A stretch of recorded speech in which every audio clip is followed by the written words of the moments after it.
C'est bon? Voilà. C'est fait. Merci. Merci, Monsieur le Président.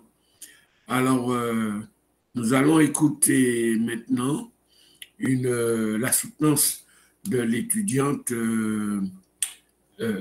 Paul Gladys, hein, qui a comme sujet de mémoire gestion des ressources humaines et optimisation des soins dans les établissements publics hospitaliers,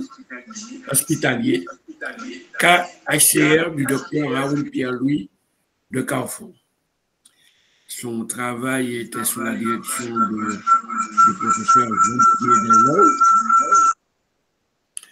Et sur le champ, je demande à Madame Gladys Paul de prendre la parole. Chers membres du jury,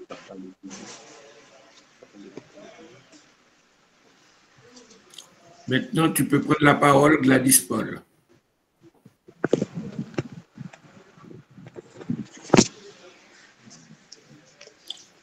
Monsieur le Président, chers membres du jury, honorable Assemblée, bonsoir. J'ai l'honneur de vous accueillir en ce soir à la présentation de mon mémoire qui a marqué un moment important dans mon parcours académique à l'IUS. Je tiens à vous remercier pour votre support et votre soutien. Un remerciement à tous ceux et celles qui m'ont encouragé. Comme vous pouvez le constater, mon étude porte sur la gestion des ressources humaines et l'optimisation des soins en milieu public hospitalier en Haïti, en mettant le focus spécialement sur l'hôpital Raoul Pierre-Louis à Carrefour.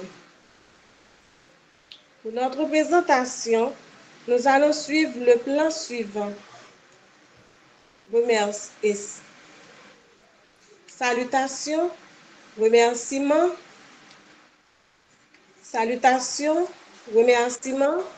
mise en contexte, problématique, méthodologie, analyse des données, résultats, conclusion. Pour notre présentation, nous allons suivre le plan suivant. L'idée de travailler sur ce sujet me vient des observations, des constats faits au niveau des entités de l'administration publique que privée, sur la manière ou le mode de gestion de leurs ressources humaines. En prenant par exemple aux hôpitaux, je me suis dit donc que cela pourrait avoir des effets sur l'optimisation des soins jusqu'à rendre précaire la vie des patients. Maintenant, il s'agit de la problématique de l'étude. Il y a 4 points principaux: l'idéal, le réel, les conséquences, le vide scientifique. On sait bien, la gestion des ressources humaines est un processus qui vise à mettre en œuvre des politiques et procédures pour prévenir les accidents, les blessures au travail, fournir des ressources pour la santé et le bien-être des employés. Cela conduirait à des performances organisationnelles améliorées et à une meilleure satisfaction des employés. Par contre, la réalité nous montre que le réel, absence de ressources humaines par manque d'assiduité et de leadership au niveau de l'administration, la capacité à gérer les patients est presque absente et l'insatisfaction des patients au service. Par conséquent, cela produit le constat d'une pénurie en personnel, besoin de matériel néonatal, obligeant un enfant né prématurément à aller quelque part d'autre. Peu de femmes enceintes fréquentent l'hôpital par manque de médecins spécialisés en obstétrico-gynécologie. Notre curiosité nous a poussé à faire un état des lieux sur ce sujet. Cet état des lieux nous a permis de découvrir que les travaux portant sur la gestion de ressources humaines s'intéressent à aborder d'autres aspects de la vie humaine dans les organisations et s'occupe peu de modes de gestion dans l'établissement public hospitalier. Dans l'état actuel des connaissances scientifiques disponibles, il est révélé qu'aucune étude ne s'est encore penchée sur cette question en Haïti.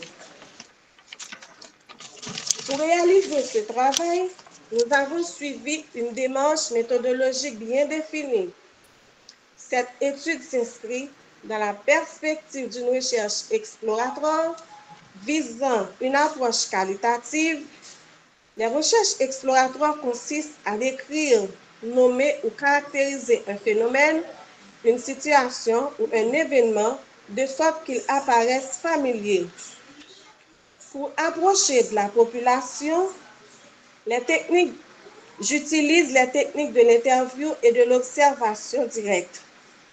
Et pour collecter les données, je me suis servi d'une grille d'observation directe et d'un guide d'entrevue semi-structuré, procédure de la collecte des données, préparation d'un guide d'entrevue et une grille d'observation. J'écris une lettre d'autorisation à l'administration, rencontre avec les membres de l'administration et du personnel, rencontre avec la responsable des ressources humaines pour collecter les données, puis je mène une observation pendant 2 semaines environ sur le fonctionnement de la ressource humaine avec les employés. Méthode de traitement et analyse des données. Pour traiter et analyser les données, j'ai opté pour la méthode d'analyse thématique. Ainsi, j'ai retranscrit les données recueillies. Ensuite, j'ai formulé des thèmes me permettant de mieux les analyser et interpréter. Ainsi, nous avons formulé 9 thèmes, tels que indiqués dans les différents instruments utilisés. Après avoir suivi tout ce parcours, j'utilise les résultats suivants: salaire inapproprié et retard de paiement, pénurie en personnel, absence de matériel néonatal, peu de femmes enceintes fréquentent l'hôpital, mauvaise gestion des ressources humaines, manque de médecins spécialisés en obstétrico-gynécologie, manque de leadership de l'administration, insatisfaction des patients. Actuellement, pour conclure comme conclusion, actuellement, la gestion des ressources humaines au sein de l'hôpital communautaire Raoul Perlouis court un grave dysfonctionnement qui affecte tous ses services médicaux. Le manque d'assiduité au niveau de ces ressources humaines et la carence en personnel médical entraînent la détérioration de la qualité de soins et exposent la vie et la santé des patients à la précarité. Merci.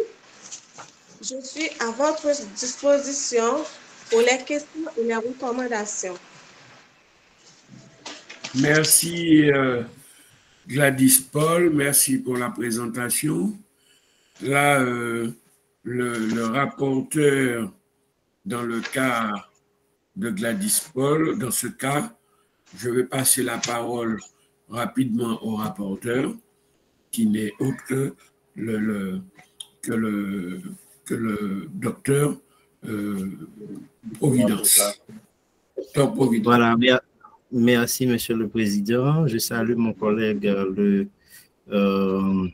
l'encadreur et voilà, et l'assistance. Je commence par féliciter et remercier Gladys pour son exposé et pour le travail également, puisque généralement, on ne s'intéresse pas vraiment de près à des structures, on va dire, hospitalières, pour vraiment analyser leur fonctionnement. Et je pense que c'est tout à l'honneur de Gladys de s'intéresser à la gestion, particulièrement la gestion du personnel. Donc, voilà, donc je vais analyser le travail suivant les deux plans d'habitude on fait. Et bizarrement, c'est maintenant que Gladys peut partager son écran.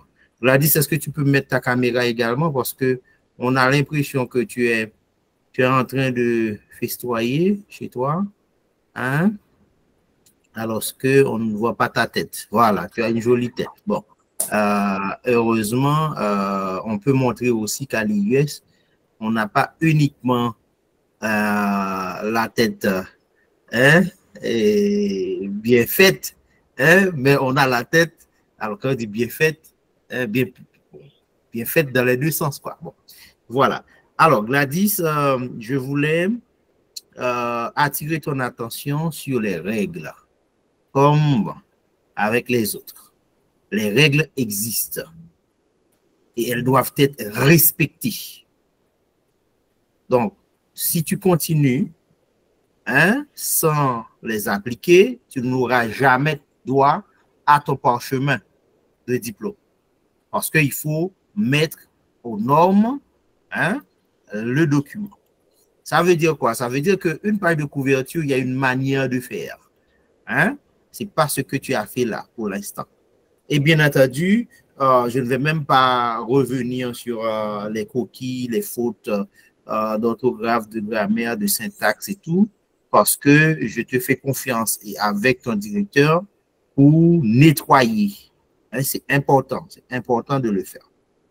Maintenant, quand on fait rapidement, toujours sur le plan de la forme, quand on fait, par exemple, la liste des abréviations, des sigles, hein, on ne peut pas mettre d'article. Il y a OMRH, mais il n'y a pas l'OMRH. D'ailleurs, c'est pour ça aussi, il faut revoir ces éléments-là en termes de classement par ordre alphabétique. Ce n'est pas l'OMRH, c'est OMRH, l'organisme. Hein, je te fais confiance aussi pour prendre en compte les consignes. Hein? Par exemple, la pagination du document, ce n'est pas ainsi qu'on dit. On commence avec les chiffres arabes à partir de l'introduction. Donc, tu ne peux pas hein, mettre des chiffres romains en minuscules. Par exemple, paginer l'introduction en chiffres romains minuscules. Ce n'est pas normal. Ça veut dire que tu n'as pas été jusqu'à respecter les règles. Bon, dans ton introduction, tu ne peux pas avoir plein de sous-titres. Tu as mis introduction, immédiatement après, mise en contexte. Hein? Donc, ce n'est pas normal. C'est vraiment pas normal de faire comme bon te semble. Hein? Donc, les règles existent dans l'introduction. Problématique. Dans ton introduction, hein, tu mets des choses. Bon, même si je vais revenir aussi sur le fond tout à l'heure, sur les éléments de fond tout à l'heure.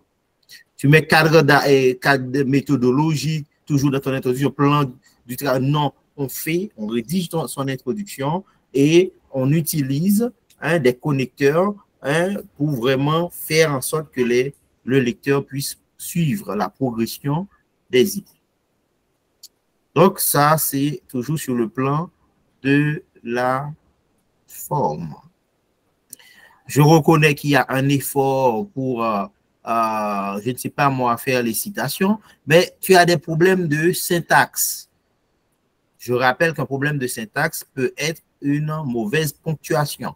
Par exemple, dans ton chapitre premier, première page, voilà, premier chapitre, eh bien, il y a une manière de faire les références, de citer. Tu mets comme le soutiennent, hein, et tu ouvres entre parenthèses, tu mets 2 points, Marie-Josée. Ce n'est pas de cette manière. Il faut revenir hein, et à l'application des règles, des normes, et je me suis donné vraiment la peine, je m'étais donné la peine d'expliquer. Il y a l'enregistrement en plus. En plus, dans le document de l'enregistrement, il y a le Canva qui explique comment on fait les choses. Donc, je t'invite vraiment à faire attention à ces choses-là. Tu ne peux pas mettre selon, entre parenthèses, tu mets le nom. Ce n'est pas normal. On a montré comment on fait la citation quand le nom de l'auteur sera dans le corps du texte ou pas. merci de revoir à fond, hein, vraiment, c'est partout. Hein. J'ai fait, dès l'introduction, tu commences à faire n'importe quoi et même la page de couverture, tu as fait comme si tu étais un seul au monde. Or, tu es déjà dans un monde trop vieux pour être modifié, surtout grâce au travail des membres du conseil académique. Ça existe chez nous. Ce n'est pas quelqu'un qui décide, chacun apporte sa pierre, chacun selon sa... Non, il y a des règles, il y a un conseil qui joue ce rôle-là de superstructure, d'accord, pour stabiliser les éléments. Et ce qu'on demande à nos étudiants, c'est de nous montrer, de nous prouver qu'ils ont la capacité d'abord d'appliquer les règles. Voilà, donc je ne vais pas m'attarder trop, puisque j'ai tellement de choses à dire sur le plan, alors sur la forme, alors sur le fond, pardon. Je trouve aussi toujours sur la forme que tu exagères. Des fois, par exemple, chapitre 2, tu mets 2 points, tiré, je ne comprends pas, présentation de l'hôpital Pierre-Louis et la description du cadre. Mais pourquoi et la description du cadre méthodologique? C'est vraiment, il faut revoir tes titres pour que ça, parce qu'un titre traduit un contenu, pas autre chose. Mais le titre ne peut pas non plus se mettre en tout cas, un titre, c'est quelque chose qui est vraiment concise. Hein, le titre doit être concis et, bien entendu, précis. Autre élément, par exemple, tu mets vraiment toujours sur le plan de la forme. Hein, tu as un ensemble de tableaux, c'est très bien. On voit des tableaux, génial, mais il n'y a pas d'analyse ni d'interprétation. Alors, c'est au lecteur de comprendre ce qui se passe. Pourquoi tableau 1, on met personnel administratif, on ne dit rien. Hein? Le lecteur doit comprendre, non, il faut vraiment alimenter. Et cela explique en même temps un dernier élément sur la forme. C'est le profond déséquilibre qu'il y a dans ton travail. Ton premier chapitre doit faire 17 pages par là. Ton deuxième chapitre fait à peine 7 pages. Et ton troisième chapitre, 13 pages. Donc, ça explique aussi qu'il y a malheureusement une... bon, il n'y a pas de maîtrise, on va dire, de ton sujet. Je te fais confiance. Pareil, tu mets par exemple page 21 pour toi, mais dans la vraie vie, ça ne peut pas être page 21. D'accord? Section 2, toujours la structure organisationnelle de l'hôpital. Ah ben, il y a un organigramme, il n'y a pas d'explication, rien du tout. Ah ben voilà, et puis la vie continue. Non, ça ne se fait pas ainsi, ça ne se passe pas ainsi normalement. Donc, je t'invite, et heureusement, il y a cet exercice de soutenance pour t'aider à peaufiner ton travail. Alors, si tu ne respectes pas les règles, tu n'auras pas, comme les autres, et droit à ton parchemin de diplôme. Autre élément, et vraiment pour terminer sur la forme, il y a tellement de choses à dire, parce que par moment, tu fais une utilisation abusive de majuscules dans ton texte, tu cites un auteur, tu mets en majuscule quand tu veux. Vraiment, il y a trop de légèreté. À mon avis, il faut être vraiment dans l'application des normes. On ne met pas vraiment majuscule partout, etc., comme on l'aurait souhaité. Bon, et comme je le disais, pour terminer sur le plan de la forme, c'est la présentation de la bibliographie. On dirait c'est la présentation de la bibliographie, et je dis il faut faire attention. Tu ne peux pas faire. Il y a des règles, on te dit comment présenter la bibliographie. Moi, je ne comprends pas pourquoi. Ailleurs, on aurait dit que tout est laissé sur le compte de l'étudiant qui doit non seulement faire le travail, Mais s'il faut inventer les règles pour faire un tel travail, eh bien, chez nous, on donne tout et l'étudiant, malgré tout, pense pouvoir faire passer, imposer sa petite personne, sa volonté par rapport au travail des membres du conseil académique. Je trouve que c'est horrible. Bon, maintenant, sur le fond, rapidement, je t'invite avec ton encadreur à revoir un certain nombre d'éléments.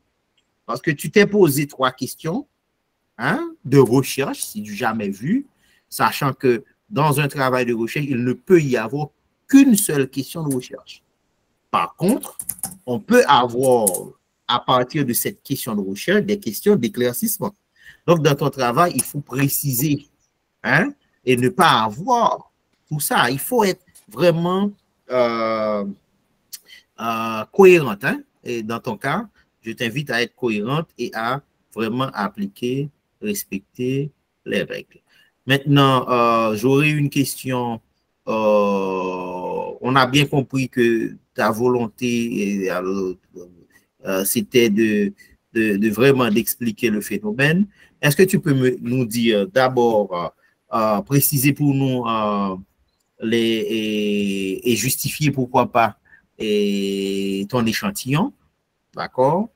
Et montrer ou démontrer en quoi les données que tu as collectées, deuxième question, ont permis de vérifier ou pas,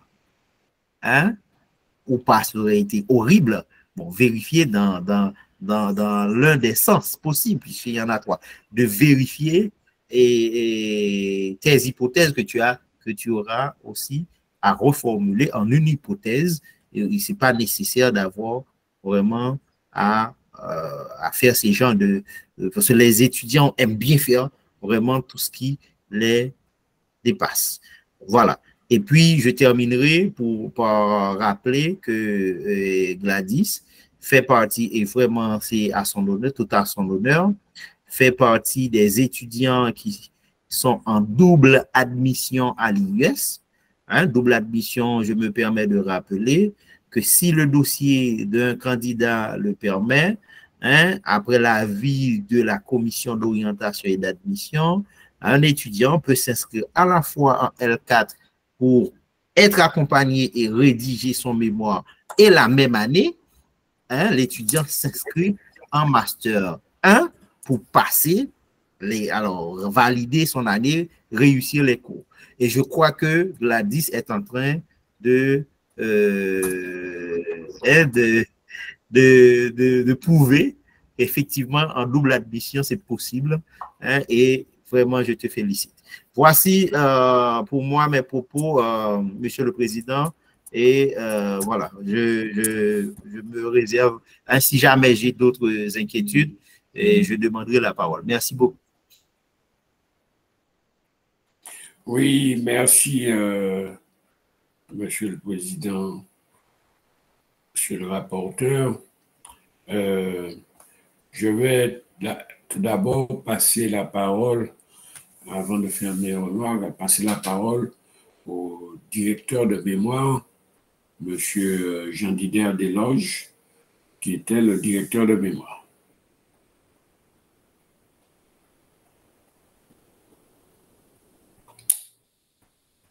J'ai l'impression qu'il a des soucis de connexion. Est-ce qu'il est là? Il était là, mais on dit. Ah, tu l'avais vu? Oui, mais je ne le vois plus. Sinon, voilà, on va continuer sans lui, s'il n'est pas là. Oui. Parce que justement, je me disais que Gladys, qui a fait merci pour ça, Gladys, pour ta présentation orale. Merci pour tout ça. Moi, les remarques que je voulais faire, de forme surtout, sont celles que le président a évoquées, même s'il n'a pas tout évoqué. Donc, il y a un cadre, il y a une canevas qu'on vous a envoyé, il y a des enregistrements. Mais j'ai toujours du mal avec les étudiants qui refusent de respecter les règles. Je n'arrive pas à m'y faire. J'arrive pas.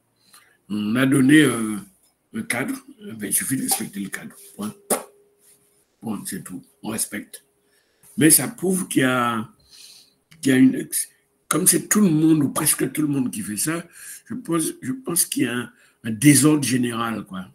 Un désordre général qui peut même être dans le pays, hein, de façon générale, qui influence. Par un pays général a de l'influence sur les individus, par définition. Quand un pays est structuré, ça a de l'influence sur les gens. Quand le pays est en désordre, ça a de l'influence sur les gens. Hein, c'est normal. Hein, parce que ce n'est pas une ou deux personnes qui sont comme Gladys, c'est une majorité qui considère qu'ils n'ont pas respecté les règles. On vous dit de mettre section 1, grand 1. Ben non, on met ce qu'on veut dedans, et on fait ce qu'on veut. Non. Et ça, j'ai du mal à m'y faire.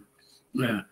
Et alors, pour le fond, mais, bon, pour finir sur la forme, Gladys va prendre le canevas que le président a envoyé à tout le monde.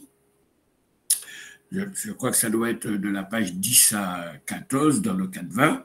On voit très clairement introduction, le chapeau, section 1, grand 1. Je dis bien grand 1, pas petit 1, petit 2, petit 3. Grand 1, grand 2. Enfin, tout ça est dans le canevas. Il suffit de respecter ça. Et sa structure aussi. On voit bien qu'il y a un problème de structure. Sa structure, la mentalité, le cerveau, c'est une structure mentale qui est derrière cette architecture de la présentation. Sur le fond, oui, on voit bien ce que Gladys a voulu nous dire. J'avais deux remarques essentielles en dehors de ce que le président a déjà dit. En quoi une mauvaise gestion des ressources humaines peut expliquer, parce qu'on dirait que c'est ce que Gladys veut nous dire quelque part, en quoi une mauvaise gestion des ressources humaines peut expliquer le retard ou l'absence fréquente du personnel. Moi, si je suis dans un travail, même si la direction des ressources humaines fait mal le job, ben, je n'ai pas à être en retard tout le temps ou à être absent tout le temps. Deux choses différentes. Deuxième remarque, eh ben, c'est vrai que le travail de Gladys était limité à la gestion des ressources humaines dans les établissements publics. Et elle a pris un cadre d'établissement public. C'est logique, c'est cohérent. Donc, elle est restée dans son domaine.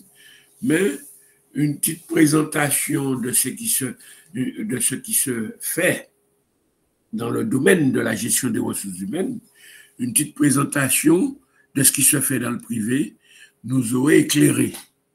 Parce que je suppose que les choses doivent se faire différemment dans le privé. Je pense que ça doit se faire différemment dans le privé. Mais il serait beau de nous le dire dans le document. Dans le privé, voilà comment ça fonctionne. Et dans le public, voilà comment ça fonctionne.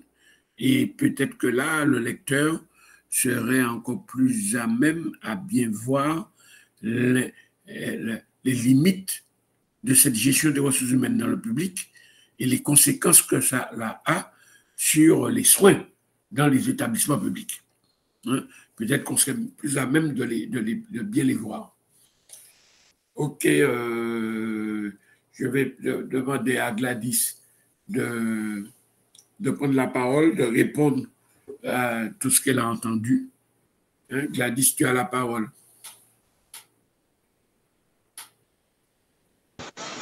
Je vous remercie, M. Christophe Providence, pour les recommandations. Je vais les appliquer. Et je vous remercie aussi, M. Fred Célimène, pour votre recommandation. Je vais aussi l'appliquer à la lettre. Et pour la première question de M. Christophe Providence, et Il m'a demandé de en quoi. Excuse-moi. Oui, il s'agit de préciser et justifier ton échantillon. Et dans une étude qualitative, l'échantillon ne met pas accent sur la quantité des participants. Il suffit qu'il soit représentatif de la population.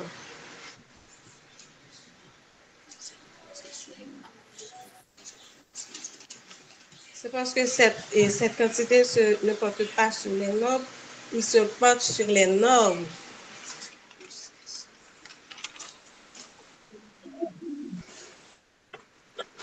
Et pour les questions pour M. Fred Télimène, il m'a demandé en quoi la mauvaise gestion des ressources humaines,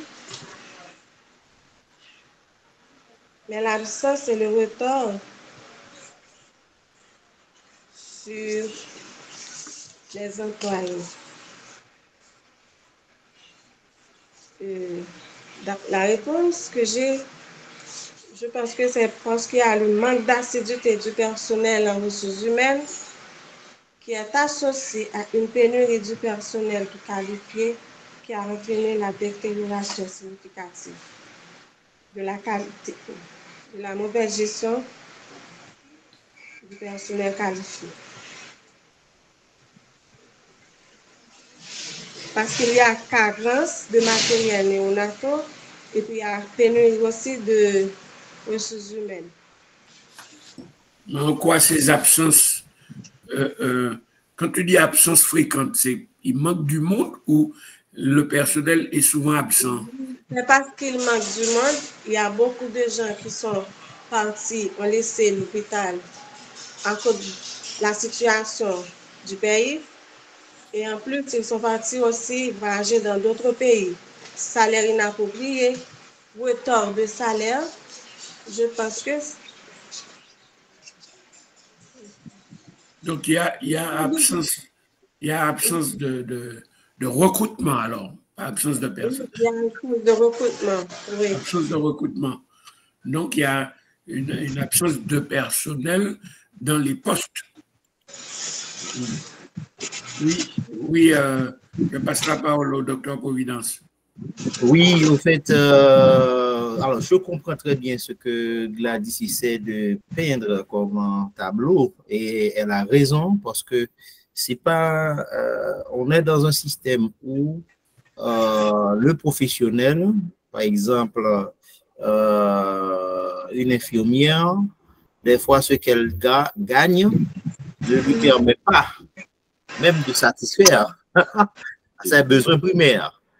Donc, on est dans cette situation aussi. Même les enseignants, hein, quand on prend le système éducatif haïtien, quelqu'un qui est enseignant, des fois, c'est vraiment quelqu'un qui est pratiquement, qui a une vie misérable, malheureusement. Hein, quand je dis misérable, on sait que l'enseignant, il n'est pas appelé à être millionnaire, il n'est pas là pour non plus s'enrichir, c'est, comme on dit souvent, c'est un sacerdoce, sauf que l'enseignant doit quand même vivre de sa profession, de ses activités. Il faut que ça puisse rapporter assez. Et c'est là où aussi on voit bien la notion de, en Haïti, de tout le monde est en train de faire des brasses, hein, la notion de brasse. Hein, parce que les conditions sont tellement exécrables. Des fois, ben, les gens n'ont pas pour joindre les deux bouts, ben, ils sont obligés de faire, d'avoir un certain nombre de comportements. Hein? Et peut-être, c'est ça aussi que Gladys, malheureusement, n'a pas su développer. Des fois, ces professionnels créent leur propre à côté, hein, leur propre affaire qui concurrence d'une certaine manière, hein, et la structure publique. Par exemple, au lieu que, parce que ça, c'est aussi un autre problème majeur, hein, c'est que la personne, certes, je prends le cas d'un médecin qui a sa propre structure, hein, qui doit gérer sa propre structure, il fait tout pour que pour attirer les gens, hein, les orienter, même s'ils viennent travailler à l'hôpital, généralement, c'est pour ne pas être efficace, justement, afin d'attirer plus de clients. Donc, il y a vraiment un ensemble de phénomènes que Gladys aurait pu aussi. Je vais l'écouter là-dessus, s'il y a assez de temps, Monsieur le Président. Est-ce que cette absence de personnel, hein, oui, on a compris qu'il y a des cas, hein, de surtout Biden, hein, voilà. Sauf que, est-ce qu'il n'y a pas parmi ces cas-là, hein, des gens qui ont leur propre affaire et qui, malheureusement, ont un certain nombre de comportements qui seraient vraiment préjudiciables, hein, à l'hôpital, à la structure publique? Voilà.